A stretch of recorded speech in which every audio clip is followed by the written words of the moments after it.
Well, thank you for joining for another noon devotional. I want to talk to you today just for a moment or two about the importance of remembering things that God has done.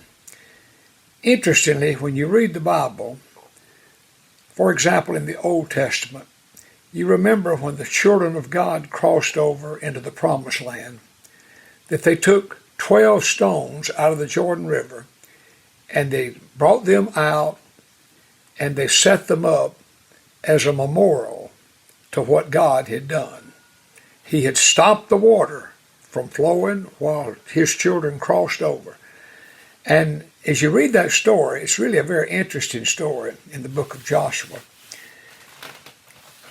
God tells his people that these stones are to be a reminder to generations to come of what God has done. And then as I think about that, I think about in the New Testament, when Jesus instituted the Lord's Supper, read about it in Matthew and Mark and Luke, but the earliest account of the Lord's Supper is in the book of 1 Corinthians in chapter 11. And as you read Paul's account of how it was revealed to him, twice Jesus said, "This do in remembrance of me." He said, "Eat the bread, and you do this in remembrance of me. And then you drink of the cup, and you do this in remembrance of me."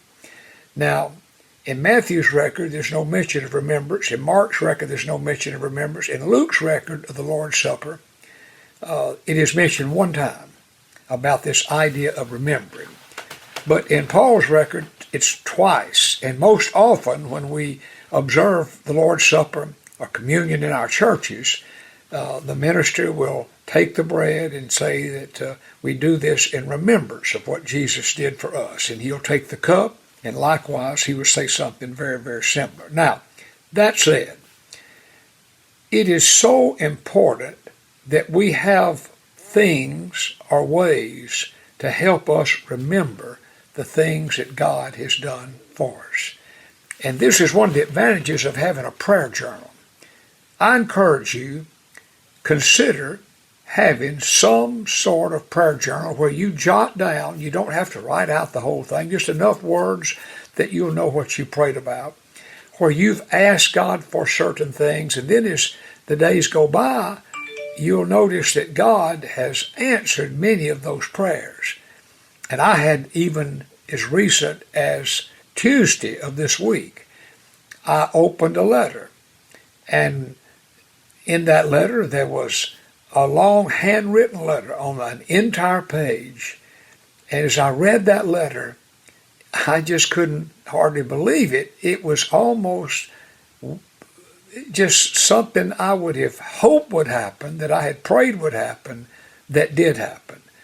And I just couldn't wait to get back to my prayer journal and date the date that I saw that happen. Now, that's not the first time I've ever seen that issue that I've prayed about happen, but this was the most kind of out of this world experience of that of anything I've encountered lately. Now, everything we pray won't happen that day or the next or the next or the next.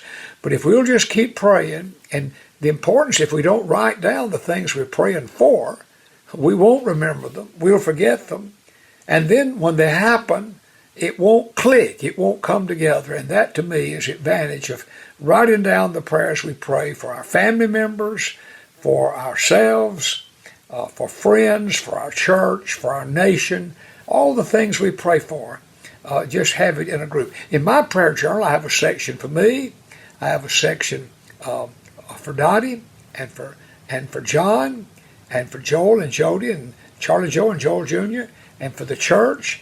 And then I have a section for special prayer needs. People have asked me to pray. I have another where I'm praying for people that are going through chemotherapy and struggling with cancer and some other things. But I'm telling you, if I didn't have a way of keeping all that together, there's no way in the world I would be able to keep things going in the way they should go. Well, at least give it a thought. I do hope you're praying. I do hope you're writing down what you're praying for, what you're asking God. And then when answers come, go back and date the date that answer came and give God glory. Prayer is one of the greatest disciplines of the Christian life, and we'll never be any more for God than our prayer life. So I hope you are growing in your prayer life and join with me in growing even more. Well, have a good rest of this day, a good weekend, and I look forward to being with you next time.